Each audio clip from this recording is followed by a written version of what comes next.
Hello दोस्तों, स्वागत है आप सभी का, आप सभी के अपने चैनल रहो अपडेट पर। तो दोस्तों, एक बहुत ही अच्छी नोटिफिकेशन लेकर मैं आप लोगों के सामने आ गई हूँ। नोटिफिकेशन रिलीज़ की गई थी 27/8/2022 को, लेकिन आज मैं इसके बारे में आपको बताने वाली हूँ। तो सबसे पहले नोटिस करने वाली चीज़ ये है कि जो नोटिफिकेशन है स्टूडेंट्स, ये किससे रिलेटेड है। तो Telangana state public service commission से ये जो नोटिफिकेशन है रिलीज़ हुई है। कहाँ से रिलीज़ हुई है? तेलंगाना स्टेट पब्लिक कमीशन से ये नोटिफिकेशन रिलीज़ हुई है। किस चीज़ के लिए, किस पोस्ट के लिए है? तो पोस्ट है extension officer supervisor grade 1 in women development and child welfare development. Women's के लिए जॉब है, यानी कि ये फीमेल्स कैंडिडेट के लिए जॉब है।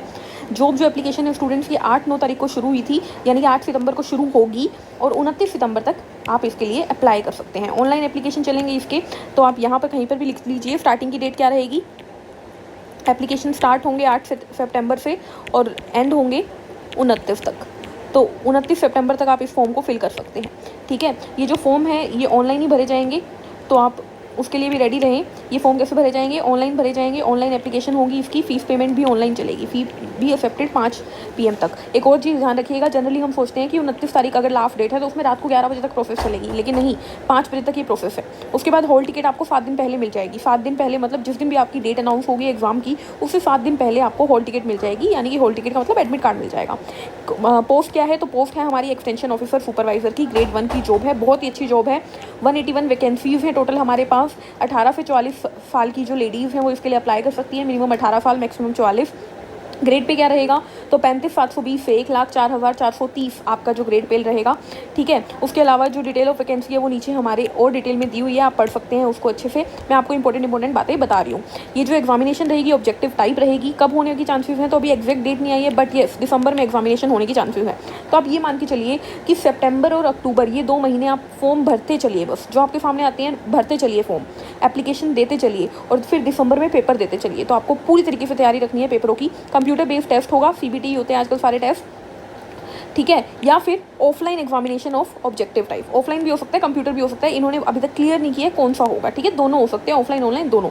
एट द टाइम डिसाइड होगा। एग्जैक्ट डेट जो है वो बाद में बताई जाएगी। उसके बाद ये बता रहा है कि 1 टाइम रजिस्ट्रेशन आप कर सकते हैं।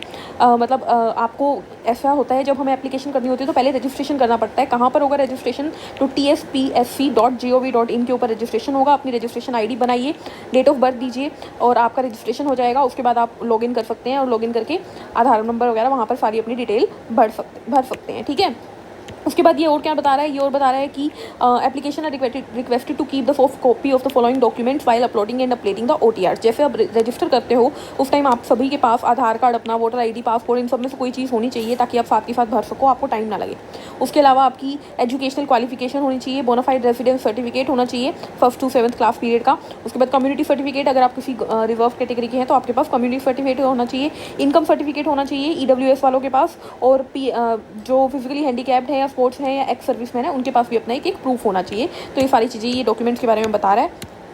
ठीक है, उसके बाद यहाँ पर बताया गया कि एजुकेशनल क्वालिफिकेशन क्या है। तो ध्यान से देखिएगा, एक्सटेंशन सुपरवाइजर के लिए एजुकेशनल क्वालिफिकेशन क्या है? मेनली तो ग्रेजुएशन ही मांगी है इन्होंने, चाहे वो होम साइंस में हो, सोशल वर्क हो, सोशियोलॉजी की डिग्री हो, food science and nutrition, zoology, botany, chemistry, biochemistry, कोई भी, मतलब इन्होंने एक तरीके से आप जनरली बोल सकते हैं कि ग्रेजुएशन इन लोगों ने मांगी है। ठीक है, तो अलग अलग बहुत सारी डिग्री इन्होंने दी है, लेकिन ग्रेजुएशन इंपॉर्टेंट है, बस मेन चीज़ यही है। उसके बाद डिस्टेंस एजुकेशन के बारे में कुछ बताया है, आप लोग ये पढ़ सकते हैं। बहुत ज़्यादा हो जाएगी अगर वीडियो में इतनी बताती रही तो। 18 से 44 साल की एज है, 1/7/2004 से लेके 2/7/1978 तक। ठीक है, ये इस तरीके से प्रोसेस चलेगी। ठीक है, मतलब कोई भी पर्सन जो 1/7/2004 से पहले जन्मा है, 1/7/2004 के बाद वाला नहीं वैलिड किया जाएगा और 2/7/1978 से पहले वाला नहीं वैलिड किया जाएगा। ठीक है, उसके बाद एज रिलैक्सेशन के बारे में बताया हुआ है अलग अलग कैटेगरी को, जैसे कि तेलंगाना स्टेट वालों को 5 साल के लिए है, एक्स सर्विसमैन 3 साल के लिए, NCC 3 साल, SC ST BCs EWS 5 साल और फिजिकली हैंडीकैप के लिए 10 साल की रिलैक्सेशन है। ठीक है, प्रोसेसिंग फ़ी क्या रहेगी? तो प्रोसेसिंग फ़ी इन्होंने क्लियरली बोली है कि हर एक के लिए 200 रुपये रहेगी और 80 रुपये एग्जामिनेशन फ़ी रहेगी, यानी कि ये दोनों अलग अलग है, 280 रुपये टोटल हो जाएंगे। उसके बाद ये क्या बोल रहा है? All employ of any government have to pay the prescribed examination fee, यानी कि एम्प्लॉयज़ जो होते हैं गवर्नमेंट को, उनको सिर्फ एग्जामिनेशन फ़ी भरनी होगी। ठीक है, जो गवर्नमेंट एम्प्लॉय है उन्हें दोनों चीज़ें देनी है। गवर्नमेंट एम्प्लॉय के लिए 280 रुपये आपके चार्जेस रहेंगे और अदरवाइज सिर्फ 200 रहेंगे। ओके, अनएम्प्लॉयड के पास 200 रुपये। Mode of payment again online रहेगी। ठीक है, पेमेंट गेटवे से। सेंटर हैदराबाद रहेगा, सेंटर जो है वो हैदराबाद रहेगा, ऑनलाइन ऑफलाइन जो होगा उसके अकॉर्डिंग। ठीक है। उसके बाद ऑनलाइन एप्लीकेशन किस तरीके से प्रोवाइड करनी है आप ये रीड कर लीजिएगा अच्छे से इन डिटेल।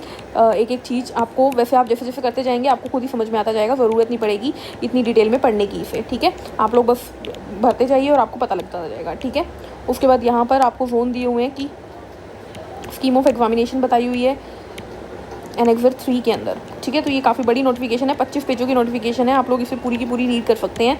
मैं आप लोगों को जो है इसका PDF दे दूँगी, लेकिन उससे पहले एक बार बस स्कीम ऑफ एग्जामिनेशन थोड़ा सा देख लेते हैं। मैं ढूंढ ही रही थी इसे।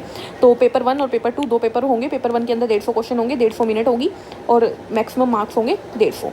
पेपर 2 के अंदर और जनरल स्टडी और जनरल एबिलिटी रहेंगी। दूसरे पेपर में सब्जेक्ट कंसर्न यानी जो भी आपका सब्जेक्ट है उस पर बेसिस पे 150 क्वेश्चन, 150 नंबर मिनट और 150 मार्क्स, टोटल हो गया 300 आपका, ठीक है। पेपर 1 में जनरल स्टडी और जनरल एबिलिटी रहेगी, इंग्लिश और तेलुगु दोनों लैंग्वेज आपको मिलेगी और कंसर्न सब्जेक्ट में भी इंग्लिश और तेलुगु दोनों मिलेगी बायलैंग्वेज, ठीक है। सिलेबस क्या रहेगा, general study and general abilities का आप पढ़ सकते हैं यहाँ पर। करंट अफेयर है, जीके है, हमारा इन्वायरमेंटल इशू है, तेलंगाना स्टेट की पॉलिसीज़ वगैरह हैं, ये सब आएगा। कंसर्न सब्जेक्ट में अलग अलग सब्जेक्ट का अलग अलग है, ठीक है। आप लोग एक एक करके अपना अपना सब्जेक्ट चूज़ करके इसको रीड कर सकते हैं, क्योंकि आपको अपने अपने सब्जेक्ट के अकॉर्डिंग पता होना चाहिए, ठीक है। तो इतनी डिटेल आई थिंक इनफ होगी। मिलेंगे नेक्स्ट